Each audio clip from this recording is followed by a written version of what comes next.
Hello? Hey, what's up, buddy? Hey, what's going on with you, man? How you doing tonight? I'm good, man. I'm good. Outstanding. Give me 1 second. I'll get us all set up. Cool. All right, man. First off, I'd like to thank you for doing this interview with StopBeefingRadio.com. Yeah. And to get started, can you tell the fans and listeners who you are and where you're from?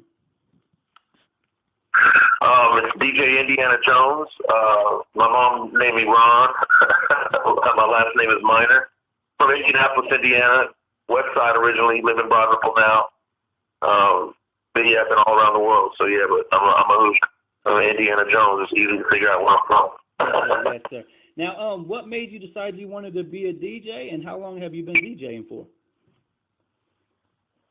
Well, I grew up in a roller rink, and I had basically. Hold on 1 second.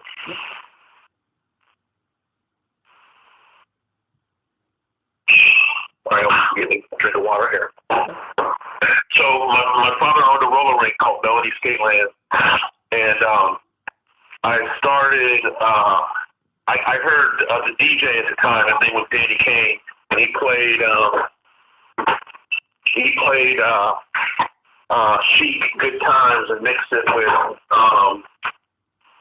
Another One Bites the Dust. And so I was intrigued at that point on what he was doing to be able to do that. So that's when I remember distinctly. It was probably like 81 or so, 80 when that happened, or maybe it was like 79. I don't know. Whenever those records were, I don't remember, but I was real little, and so I kind of made my way to the DJ booth, and that's where I've been ever since.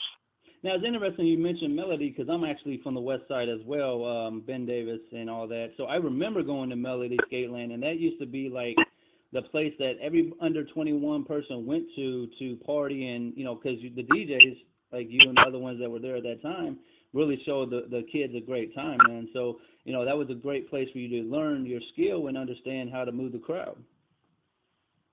Well, the roller skating rink, that period time, like the roller skating rink might be the most underappreciated asset in the hip hop culture because really, at the time in the 70s, that was the place where everybody congregated. Whether it was New York or whether it was here or whether it was in California, everybody congregated at the rink, and that's kind of where hip hop really sprung out of because you weren't hearing it on the radio, and they weren't playing it in the disco clubs.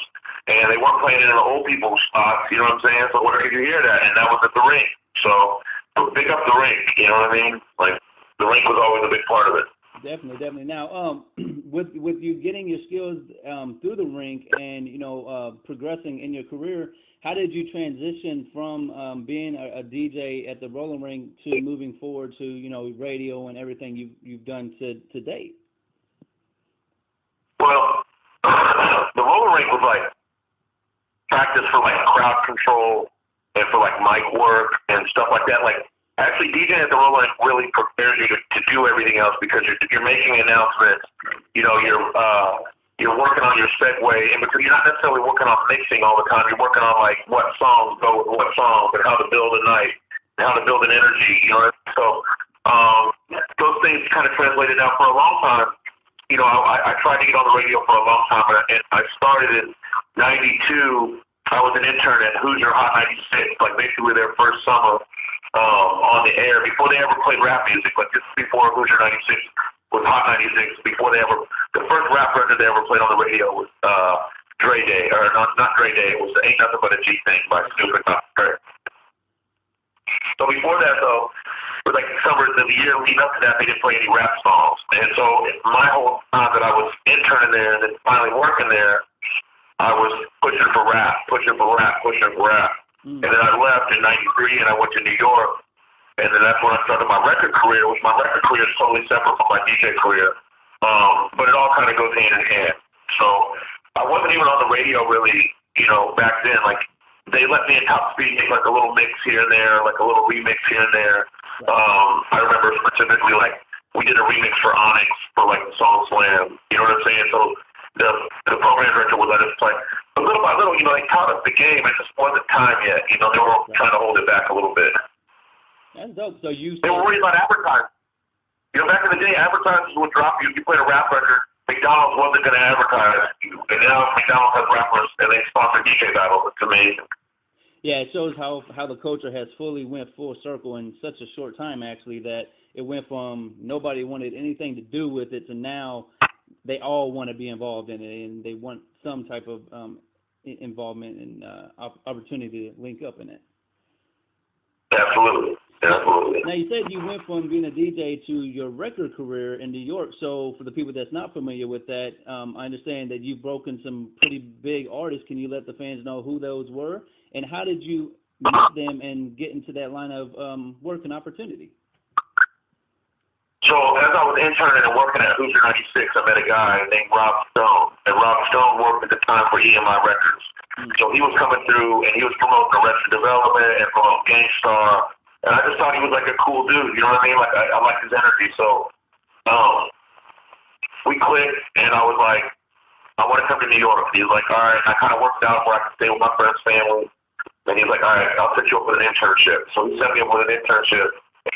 He subsequently left EMI when I got there and went to Arista to work for Puffy, and he worked on all of the Bad Boy stuff. So he helped launch Puffy, Bad Boy from a promotional perspective. He was doing all of the radio promotion for Puffy back then.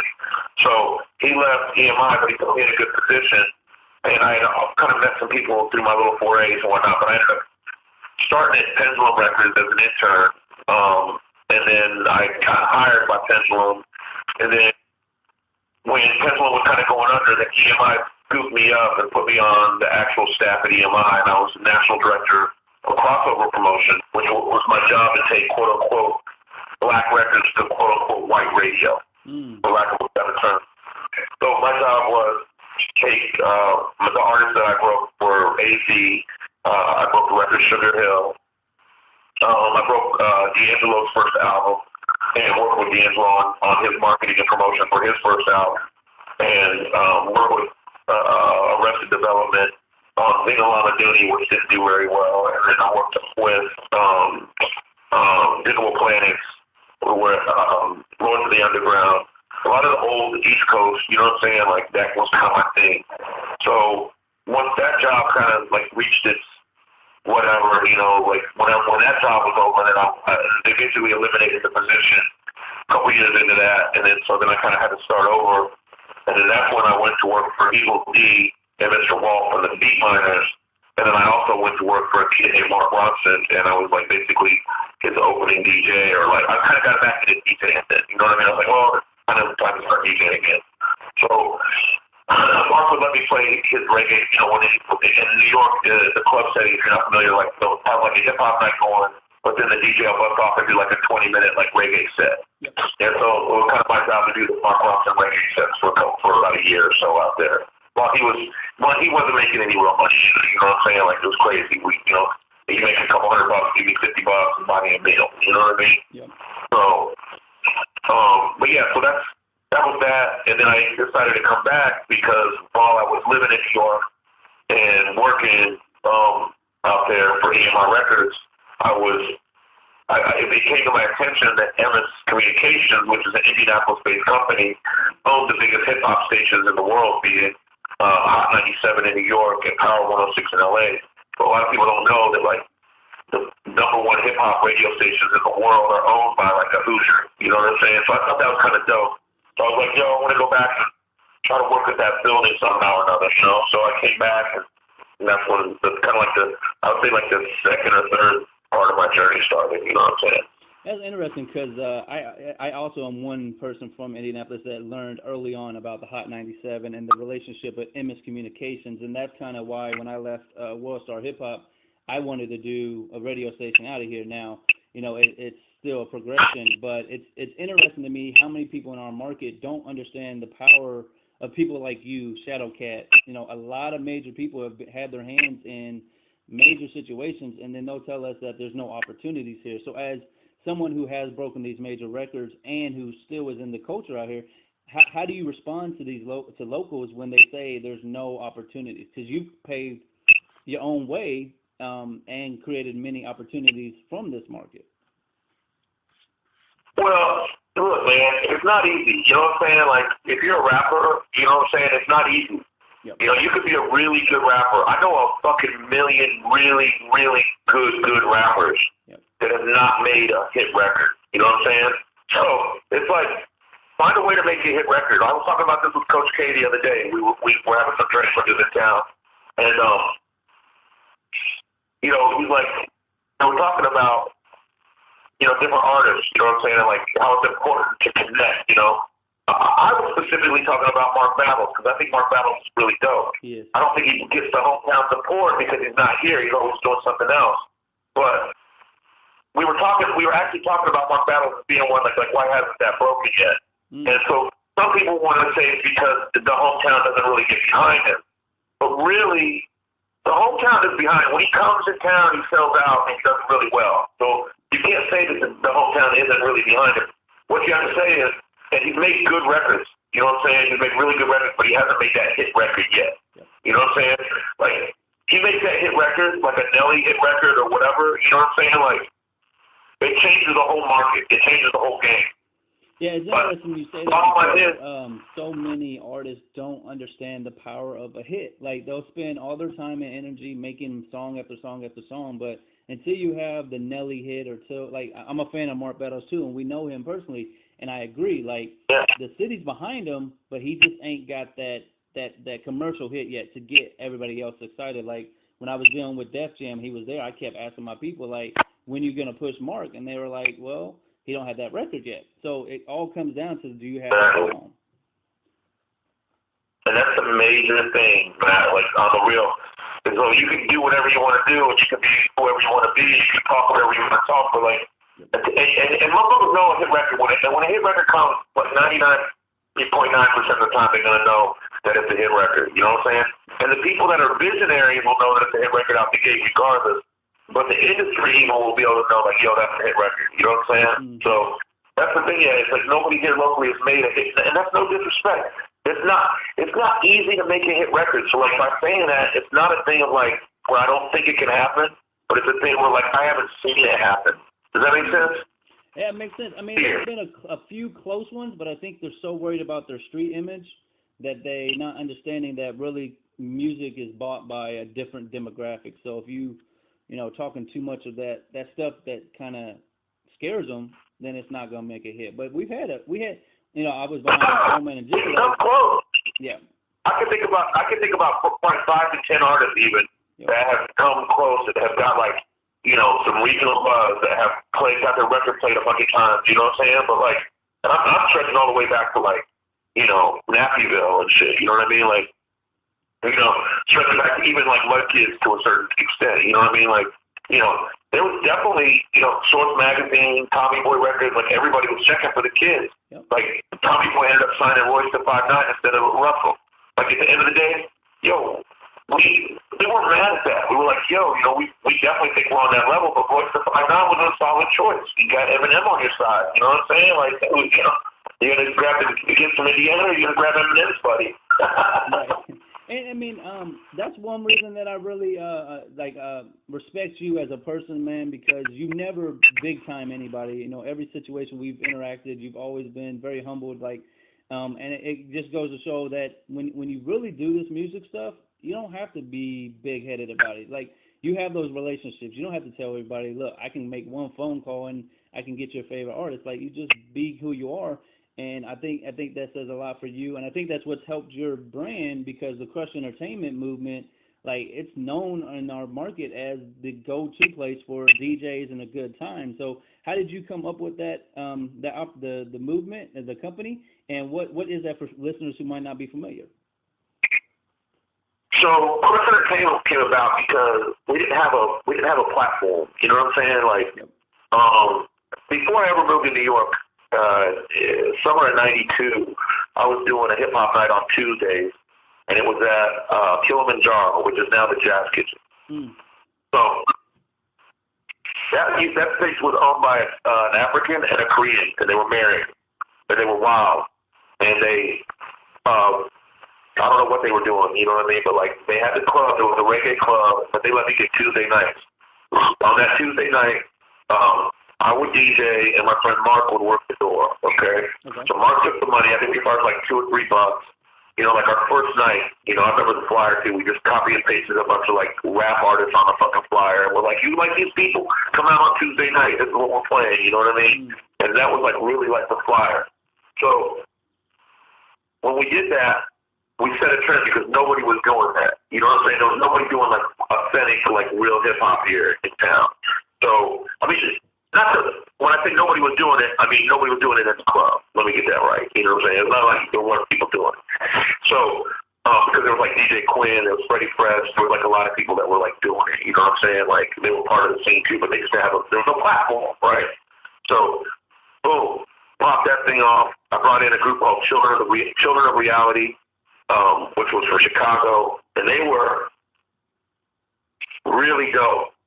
They never blew up, but one of the kids in the group was a kid named Freddie Lopez.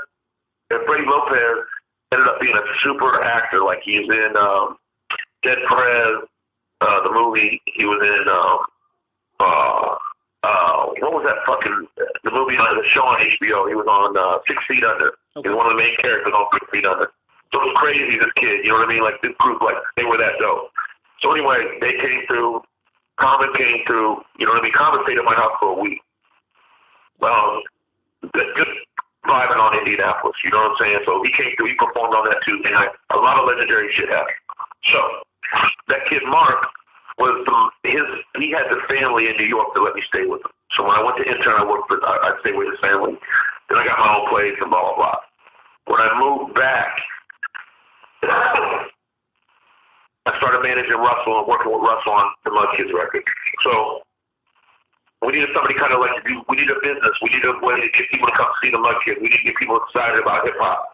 So what I did was form Crush Entertainment, and then I formed that with the kid Mark that was doing the door, you know, with me and his family, you know what I mean? So it was like a family thing. So Mark was my partner. We started Crush Entertainment as basically a way for the Mud Kids to develop a following, because what we wanted to do was throw events, but we wanted to throw like concerts, but we wanted to like basically have something so we could open up, showcase our skills, you know, and then like to a wider audience. So the first thing we did was, we did a bunch of like radio, like we did Fountain Square Theater in like 96 or 97. You know what I'm saying? Like when nobody was down at Fountain Square. There was nothing popping it. We did hip hop parties when there was nothing popping there. Then we did like a couple places that were kind of dicey where we like literally broke in and plugged up and did these crazy warehouse parties. They were like, for lack of a better term, they were raves. Okay. You know what I'm saying? Yep.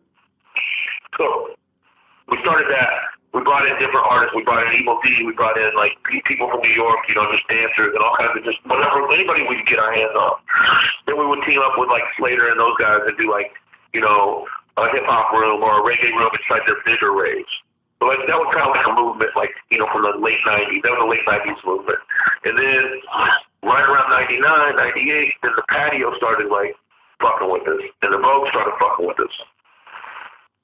The Vogue fucked with us early, though. The Vogue fucked us 92. We brought in, or 92 or 93, we brought in Tribe Called Quest, De La Soul, and Souls of Mischief with Large Professor.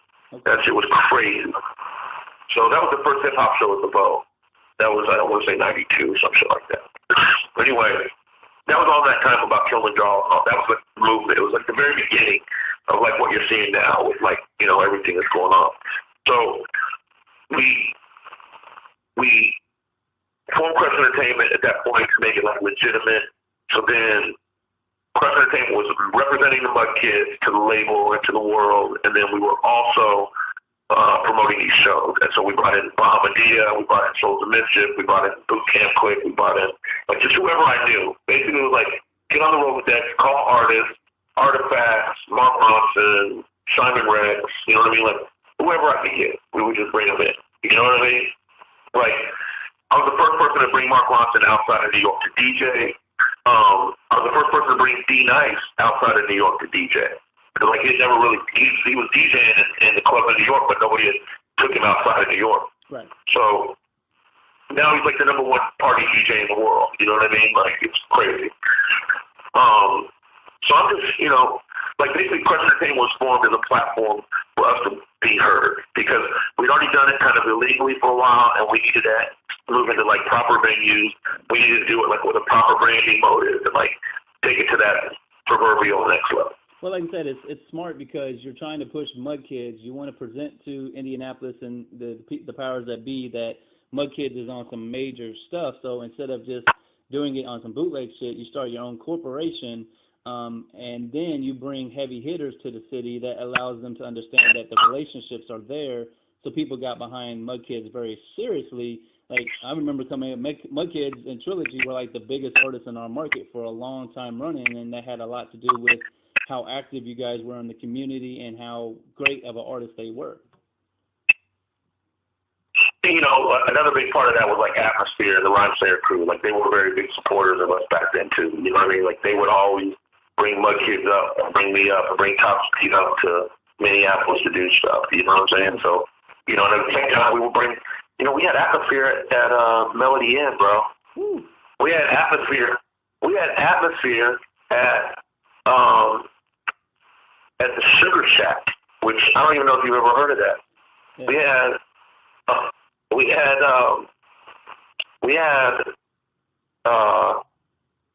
had Atmosphere at fucking. I mean, we did so much stuff with Slug, man. That's my man. You know what I mean? Right. Like. So proud of those guys, man. So shout out to them. But yeah, they were a big part of our success as well. Well, I can't front on that. It's good to go into that because, like, you know, with Stop Beefing Radio, we have a lot of artists that pay attention to what we do, and expressing the importance of those relationships. Because, like, we try and do the same thing. We get our relationships around the whole country to come into this market, and people are like, well, you're just trying to pimp the market. Like, no, I'm trying to bring somebody from New York so you guys can get exposure. And I know with you guys being in the beginning of it, did you guys deal with a lot of that that type of sentiment? Like, why are you bringing these people? We're local, we Indiana, or did they just understand the move and ride with you? I think it might have been a little bit different of an era because there was no, we were it. You know what I mean? Like, we were the only ones doing it. Like, right. So it wasn't like. I mean, other than like Gino or Amp, they're on a whole other level. You know what I mean? Like, they weren't involved with what we were involved with. So, you know, I don't think because it's honestly like it was a move on our part. We didn't have problems on that level because it was just a true movement. You know what I'm saying? You had so many people on the team, dude. Like, who's gonna stop that team? It was crazy. You know what I mean? And like with you and Rusty, I mean, you both are great people. And I know, like, you've had Casbar running for what, almost 20 years or over 20 years now. So you've been a staple in the community. So it wasn't like you were just jumping in and jumping out. You actually put something solid for people to enjoy and get to know your brand.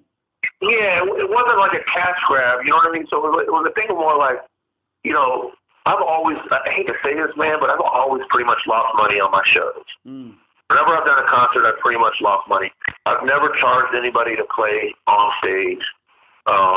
The closest thing I've ever come to that was Ron Artest sponsored one of my vote parties. He gave me like $500 for a radio ad.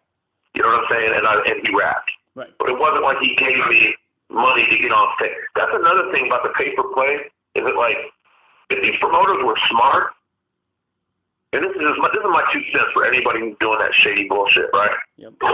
What you would do is if you're going to charge these people to pay, if you're going to charge them to play, and put that money to something for their show. You know what I'm saying? Right. Make sure you have a proper sound. Make sure you have a proper sound system. Make sure you promote their name on the radio. Make sure sell that as a sponsorship instead of selling it as a time slot on the motherfucking show. And I think you would have everybody would be happy. Maybe some of these people don't even get to perform. You know, you sponsor the concert. You know what I'm saying? You get a booth and pass out your shit. Honestly, if you have these motherfuckers that sit up on stage and rap before the big artists come on stage, if they just set up a stand and a booth and promoted their brand during that show, the motherfuckers will probably have 10 times the impact that performing on stage does. Because all motherfuckers, when they come to see fucking Bone Thugs and Harmony or whoever the fuck, they don't want to see anybody else, bro. They want to see the acts that came to see. And they don't even come until they know the act is late, so they ain't even going to show up until an hour or 30 minutes before they on. So if you've opened up for them, like, it's kind of a different. I understand, like, opening up because of the resume, but it don't benefit your career. It's never, nobody's ever. It doesn't do anything for you, bro. It don't do nothing for you, man. I mean, I'm gonna be honest. Unless it's a perfect situation and like it's a real thing, it doesn't do anything for you to be up on stage with, like before somebody else. Because, like I said, you're right. You're right, man. The smart concert goer will come late to a show like that. Yep. You know what? Those aren't the people that will get mad at seeing you, bro. It's the motherfuckers that have to work in the morning. It's the motherfuckers that are there early because they don't know any better. Those are the motherfuckers that will buy your album if they fuck with you. But they're the ones who are the first ones to turn you off because they'll be like, I don't fuck with this shit because I came to see something else.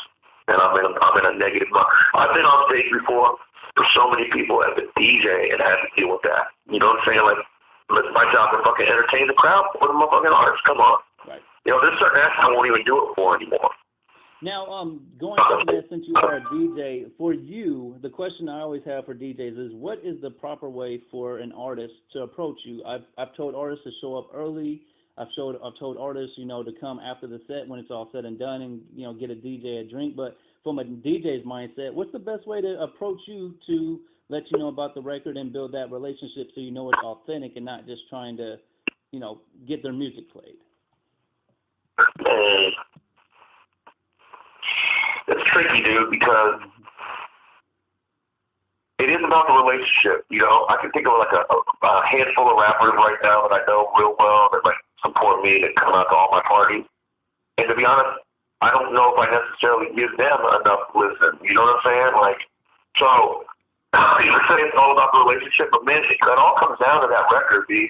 Like, if you just send me, if I meet you somewhere, I'm at the grocery store or whatever, and you're cool and you're respectful and like you're not fucking hanging around or being weird or any kind of weird shit, you know what I mean? Like, it's cool. Like, send me the song, let me listen to it, And if the fucking shit is popping, I'm gonna play it. You know what I mean? Yep. Like, there's been some stuff that surprises me. You know what I'm saying? Like, I didn't ever expect to hear, certain records and like boom, it's like, oh, that shit is tight, And so, and also what I like to do is if I like an artist and I really just want somebody that don't mind hearing the real and that don't mind working, So like if you can work, like if you play me something, right, and I tell you that, like whatever I might tell you, it needs more cowbell. And the next time you come back and you got a song that's got a little more cowbell in it, then I know you listen. You know what I'm saying? So it's it's a thing where like, are you gonna listen? Are you gonna do the things like? It's hard to have a real relationship with any artist because once you really go in, like a relationship, for instance, like myself with Russell or myself with Ron Fest, or even myself with C. Ray Balls, or myself with like any of these artists that I've really been in the foxhole with, you know what I mean? And been in the trenches with, like it goes beyond anything musical, bro. Like it's way different. So that's why. Because when you manage somebody and you really represent them and you really want the best for that person and their family, like you'll go to the end of the earth to do the right thing for that person. Yeah. So like you just can't give that energy to everybody, bro. So I've seen a few people kind of come and go and test my patience. But like as soon as I see like a couple red flags, I'm out. Right. You know what I'm saying? Like I'm not going to phone. It doesn't matter to me any rapper ever makes it out of Indianapolis. It doesn't. It's not going to ever change. That's not going to change my life. It's not going to change. It's going to be a good thing. I'd be happy if it happens. But, like, nobody owes anybody anything. And that's the first thing, like, and the thing I like about hip-hop is like, it's a youth culture. So there's always going to be people that are coming up that are like, this ain't hip-hop, this is rap. Or this ain't rap, this is trap. Right. Or this ain't this is that. I'm with you, bro. Like, I love that energy. Keep that energy. Because like that's the energy that's gonna take you to where you need to be. So the best advice I can give to artists that want to get with DJs is like just make dope records. You know what I'm saying? And then like also if you say you're gonna do something, then do something. Yep. You might even like I'll tell you what. There's a kid I don't even know the kid's name, but he has a song. I put the mixtape out. When was it last year? It was last year. Like the beginning of the year. And he's got a verse, I don't know the kid's name, but he's got a verse with Sky High the Prince. Okay. and he's talking about running circles around the Circle City. You know what I'm saying? I can't remember what this, but it's a dope verse that both guys got a dope verse. But the kid from Indiana said something. I'm so Indiana feeling like Jones. You know what I mean? Like, so the manager reached out to me and was like, hey, you know, I know you're DJ Indiana Jones. And I don't even think the kid was rapping about me per se. You know what I'm saying? But like, he did say that. So the manager was smart enough to put it together like, yo, you might like this record. So boom, I was like, all right. And it had Sci-Hi on it, which I think Sci-Hi is really one of the most underrated rappers out there. So I was like, let me listen to this. So it was dope hearing like Sci-Hi talk about Indianapolis and then boom, boom. So I decided that's gonna be that song lit off the next mix I made. You know what I'm saying? It inspired me to actually make a mix because the song was dope. Okay. Yeah, I remember that song actually. He sent that to me as well. He went on Facebook and said, I got a record with Sci-Hi. I was like, shit, come on. Let me hear it, you know what I mean? Yeah. And I heard it, and I was like, shit, that's phenomenal, but what are we going to do next with it? Like, I'm going to put it out for you, but if you can't get Sci-Hi... Well, what do you got? What's the follow-up? Yeah, exactly. What's the follow-up? And it's so, yeah, that's my thing. Because I always tell, sorry, but it's interesting you said that, too, because I always tell artists, if you want a DJ to get involved, send them drops. Send them the sweeper that puts them out in the song. If you do that, the DJ is going to feel compelled to at least listen to it, and then if it's a hit, shit, they're going to play it because they want their fans to know they fuck with somebody that's got good music. Listen, as humble as I am, as humble as some of the best DJs in the world I know. You know what I'm saying? Like, I know the best DJs in the world are the most humble, chill people you'll ever meet. Dude, they love nothing more than getting shouted out, bro. It doesn't matter what it's on. It's just an appreciation that you understand the level. Like, I was listening to the radio once and JMV shouted you out, and I was like, shit, I got to let Indiana Jones know that the radio's shouting him out. Now, I know you know him personally, but for me, I felt compelled to say, yo, your homie's saying something to you. Like, it's a good feeling to know people appreciating what you do in your craft. Exactly. So, I mean, shout out to JMV. That's my bro, dude. I love that dude. My fucking dude.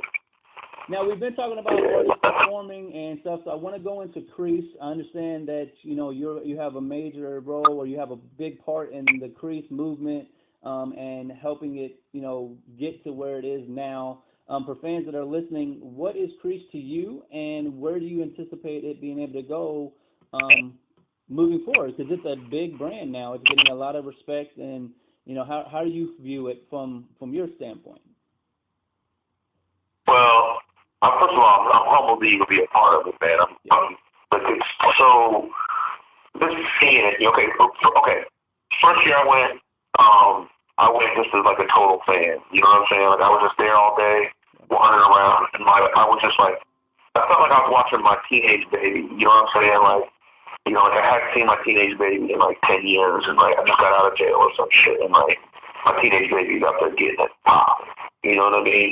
And so I felt like, that's what I felt like, because I was like, wow, you know, because I've been in my own zone doing what I do, and I haven't really been part of the hip hop community there, like, since my, you know, in a way I am, but you know what I'm saying? Like, I wasn't active, you know, like, like I'm not out there fucking with local rappers, I wasn't doing anything like that. So it was really cool for me to see all these people that I had no idea who they were. And like they all had following, they all had things popping. So I love the energy of the festival. That first year also I helped link up like one of the sponsors, one of the main sponsors. So, you know, there was some good vibes, good energy.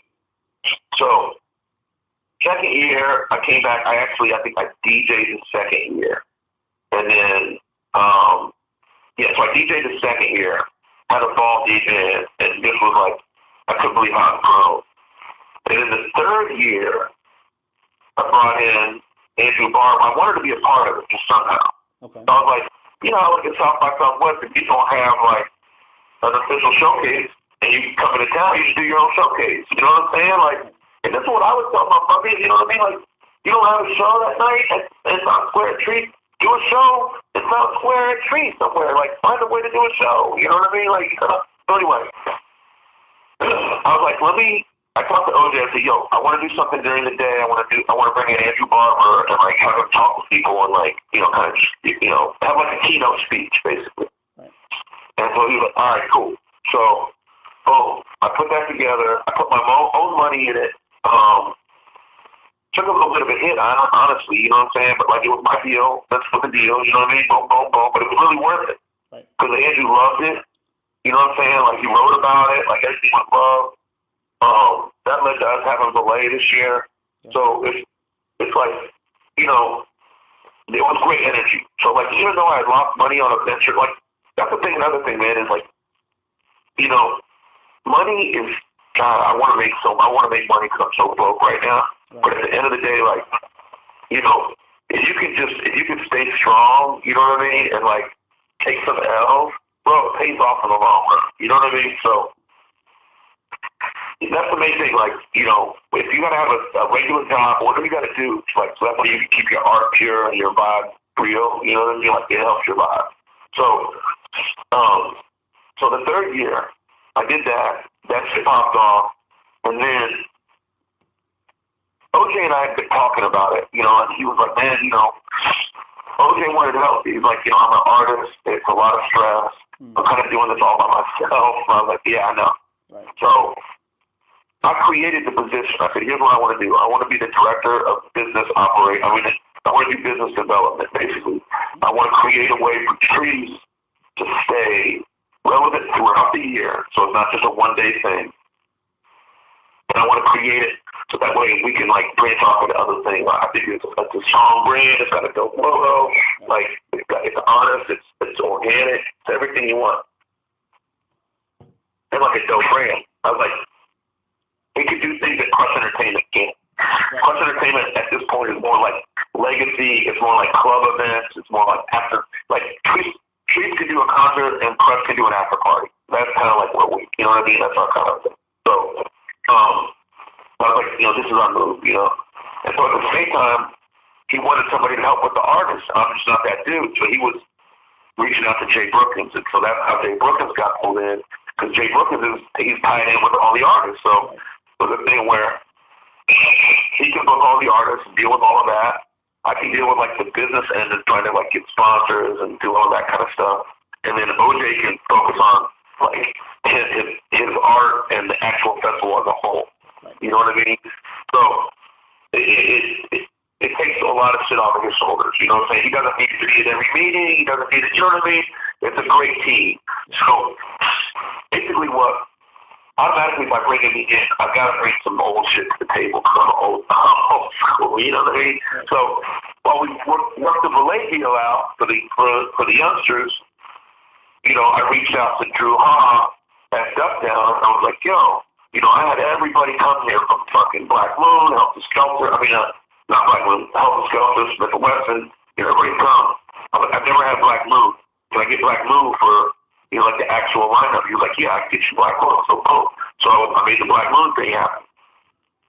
At the same time, Craig G was hitting me up because that's my dude. I've known Craig for years. And Craig was like, yo, I've seen you talk about this hip-hop festival. I want to be down. I was like, yo, I want you to come out. You can host the MC battle. He goes, all right, perfect. So I did my deal with my man. You know what I mean? And then at the same time, I brought Mud Kids into it. And so, you know, like, it was just a thing where, like, you know, and Jay Brookins, you know, he okays all of this, but, like, at the same time, me and him are going, like, you know, what do you think? And, like, we're both saying, like, this is lining up to be a really dope festival because it has something for everybody. You got your Dracos, and you got your Pope Adrian Blesses, and you got your Parafladanes, you got, like, everybody, you know what I mean? Like, so, you know, it's lining up. And so that was the goal, was, like, somebody that's, like, we want 21-year-old kids, we want 18-year-old kids, we want 40-year-old dads. Right. You know what I mean? Like, we want everybody. Why can't we have everybody? You know what I'm saying? Like, that's what hip-hop is about, is including, you know what I mean? Like, yo, let's make this all-inclusive affair. So OJ was with it, you know, and then on the low, and I think this is the first time it's going out, but we booked Ravcast, too, on the low. He's going to be there. So, wow. Yeah. Well, I know from an outside, like, with me and St. James, we're talking about it, and I felt bad that we haven't had anything to do with Crease because, you know, we're in the city, we're music inclined and all that. But at the same time, we're kind of like you. Like, we've done so much already in the past that we've stepped to the next stages. But, you know, I'm still very interested in helping you guys. That's why anytime I see you guys post stuff, I'm trying to share it. Like, Jay Brookins is an amazing person to have on your squad because he controls the producers and he's got the respect of an artist. So I see a lot of opportunity to recruit, and with you being involved, that just solidifies it. Like, we can have local showcases all we want, but when you got a DJ the caliber of you, it just makes it a bigger deal, in honest opinion. Well, and here's the thing too is, as Trees grows, right, we're still figuring this shit out. So I know, like, at the end of the day, like, there's certain entities that have been, like, for instance, yourself. We definitely thought we're bringing down the band, but even not to the extent that it needs to happen. There's other people in town. There's a way for us to actually all make this thing hot. Yep. And I think the way it's going to grow into is something like this. Like, for instance, like, just talking to you, I'm getting the idea. But, like, next year, we need to have a media center, right, where, and this might even happen this year, who knows, but, like, a media center where, like, all the bloggers and all the people like yourself have, like, can kind of congregate and, like, do their, like, record and do their podcast and interview. For instance, any artists that are on set, like, you can, grab somebody and say, come over here and do an interview with us, boom, boom, boom. And then that way we have you guys involved and we have you guys, like, excited about the event. Because you guys already support it. It's already it's a no-brainer. But it's a way of, like, we're still, we don't know what the fuck we're doing. I'm just being honest. Like, I've never thrown a music site. For all the things I've done in my life, I don't know. Everything I'm doing is I'm learning as I go along. The good thing is that I know I've been on the winning horse because it's already been a success as a festival being ran by one dude. So, like, as long as we remain true to his vision, I think that it'll be better and it will be simple, but it'll be a thing where, like, we can make this thing better and better every year by making small tweaks like that. You know what I'm saying? Like, so, there's a whole lot of things, you know what I mean? Like, there's all kinds of ways that, like, for instance, like, that we could all work together on these kind of things. And one of them being, like, for instance, we make the announcement and then, like, boom, we push out the press release to you. Now all of a sudden you put up, like, you pick 5 or 6 artists you want to do a thing with, and then we set you guys up with that. We can make all of that kind of stuff happen. But that's why we need to have, like, these kind of dialogues so that way, like, we don't miss these opportunities because, to be honest, there's a million moving parts, as you know. Right. So, like, I've already, like, some of my good friends are shitty at me right now. You know what I'm saying? Because I've been just my nose to the grindstone, bro. And I don't have time to, like, call everybody and say, hey, do you want to be a part or do you want to be this? I need people to be aggressive with me. You know what I'm saying? But not disrespectful. Because I don't tolerate disrespect. So anybody out there who wants to be disrespectful, that's not going to work. It doesn't work for me. You know what I'm saying? It doesn't work for OJ. And it doesn't work for Jay. Well, I was going to comment on that because, so many people want to have their 2 cents about stuff, but you guys are the ones taking away from your family. You're the ones taking away from your livelihood to give this opportunity. So how dare them ever have something that, like, these people were coming at us over stuff, and I'm like, dude, we ain't got no beef with y'all. Like, they want to say there's a street and there's a backpack rapper. To me, we're all one big culture. We're Indianapolis. We can put each other on and give opportunities, but for some reason it's kind of like a tit for tat situation. So I'm glad to hear from you that you guys understand there's a bigger picture. Like, we all can eat, we can all be winners, and at the end of the day, we put our city on the map. You continue to bring in, Fake Shore Drive, and then more avenues come through. They're gonna want to be a part of it because there's not very many hip hop festivals in the Midwest. So you guys have a monopoly in the situation. It's just, being patient. It's all about patience. The long game is going to be the win for you guys. Yeah. Well, that's why I want everybody to be patient. You know what I'm saying? Like, this, you're not on it this year. You weren't on it last year. There's next year. You know what I'm saying? Like, we're really trying to get through everybody. Like, at the end of the day, but we want to make sure that we do the right thing. We want to pinpoint the right artists. We want to make sure that people got a lot of shit going on. So it's like, what we try to do is, it's try to get people to come check people out. You know what I'm saying? So we want people to be excited about the people that are on there. So you got to create excitement. If you don't create excitement, that's not on us. Like, you know what I'm saying? But if you create excitement, about the movement, and then we start. Yeah, exactly. So, I feel like, I don't know, I feel like with Trees, there is this, like I said, man, it's got a lot to grow, man. It's a baby, you know what I'm saying? Like, and so I just want to see it grow the right way. And so I want people that are on the same mission, the same wavelength, then get down with us. And if not, man, it's cool. Like, do you? You know, like nobody's asking anybody to do anything they don't want to do. You know what I'm saying? 100%, man. Well, I know you're a busy person. So I'm not going to take too much more of your time, man. I wanted to go into, you know, you have a beautiful wife that's a DJ as well, DJ Gabby. How is it to be like the first DJ couple, kind of, you know, that actually are doing DJ? Like, she's a phenomenal DJ, you're a phenomenal DJ. How does that relationship work, and as being DJs together? Bro, it ain't easy, you know what I'm saying? Because she's nice, you know. So like, I gotta keep my skills sharp around the crib, you know what I mean? Or I don't eat. So, you know, I'll tell you. Look, I mean, we're definitely like the first DJ couple. I know a couple other DJ couples out there, you know what I'm saying? Definitely the first locally to kind of get it like this, but it didn't happen like, it was natural, it was organic. She is like as beautiful as she is outside, she's like twice as beautiful inside, you know what I'm saying? But she's also twice as fierce, and she's a strong black woman, you know what I mean? Like, there's no question about that. So like, don't ever be like, I don't know, man. She looks out, look, she takes care of my health, you know what I'm saying? She adds to my wealth. You know what I'm saying? Like, she doesn't go for self. I mean, you know what I mean? It's just, she's really like amazing. So I don't know. At the end of the day, she's such a good DJ too. Like, you know, she does the hottest hip hop party in town at Tiki's every Thursday. She's probably one of the most in-demand corporate DJs in town. You know, she is fun-loving and she's beloved by everybody. She's a superstar in the LGBTQ movement. She's, you know what I'm saying? She's everything, man. So, you know, I mean, you know, hats off to her. She, you know, here's a little fact about her. Her very first pair of turntables, she won them at a battle. So there you go. So do you guys watch each other perform, and then you come home and be like, you know what, you did that, so now like have miniature battles, or do you guys go through your sets of like what you think will work?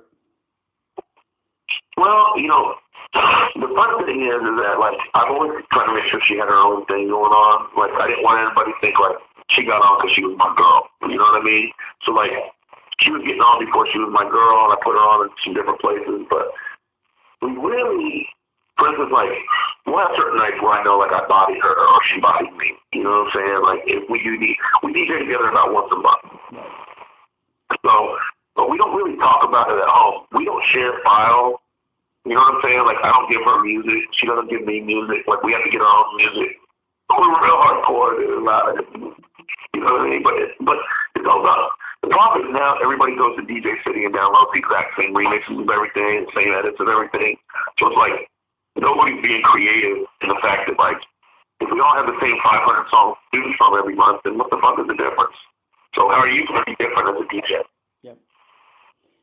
And that's what we need. That's kind of been my bread and butter all along, because, you know, that's how I started, was really I get music so early compared to a lot of people, and I'm not stingy with it. Like, I want DJs to have the record, and it benefits you. You're way different. If you do a good record, then you're going to just accept the next ones when they come through, and it's, you know, that's just how the relationship is built in this music industry.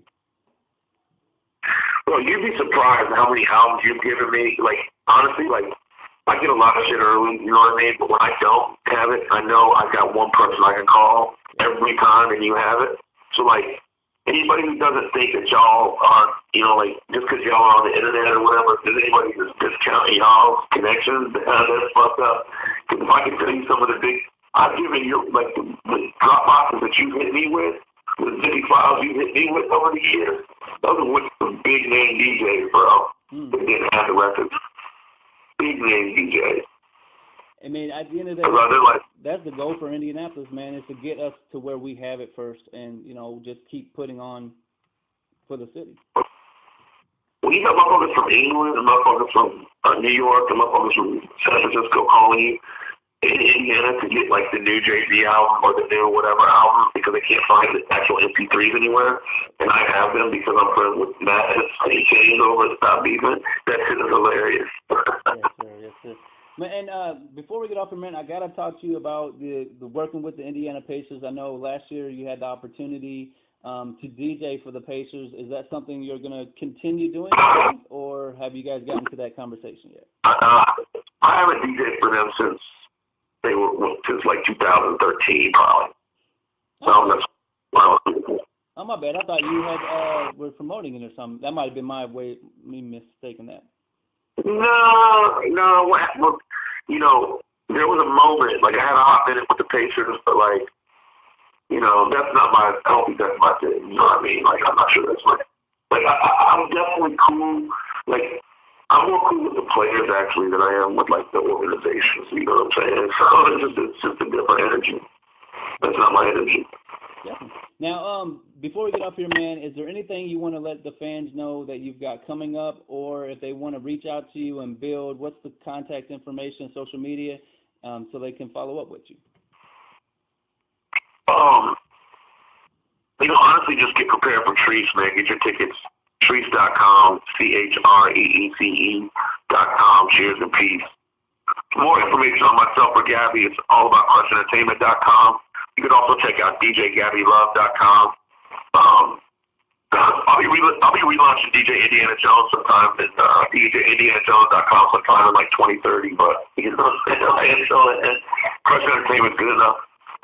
You know, come out and check me out on Sunday nights. Hold on. Definitely, man. Well, like I said, I really appreciate that. Come out. Yeah, sorry.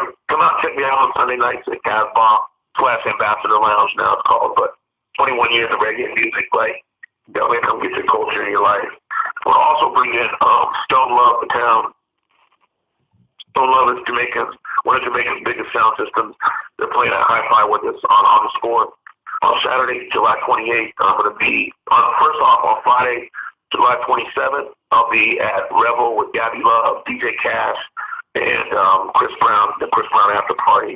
Okay. And Saturday, I'm DJing down in Belmont, Jamaica at Happy Times. It's a reggae festival down there.